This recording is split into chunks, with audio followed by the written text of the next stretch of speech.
nás hovorí v médiách, že sme nebezpeční a že hryzieme a podobne. My sme úplne normálni.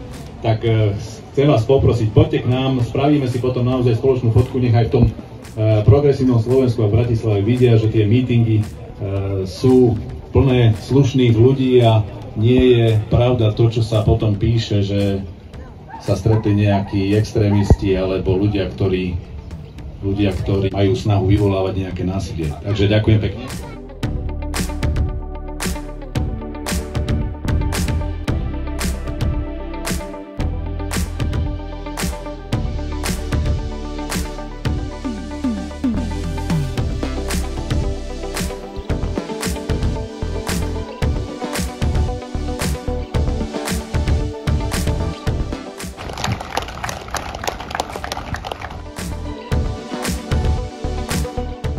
A teraz mi dovolte odozdať slovo pánovi predsedovi Milanovi Hrútovi. Nebojte sa, my neutekáme pred ľuďmi, nemáme problém sa postaviť tvárou tvár ani našim oponentom, ani dúhovým vlajkám v okien. V každom prípade ďakujem, že ste si našli čas prísť na stretnutie s Hnutím Republika.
Takže 3, 2, 1, sír.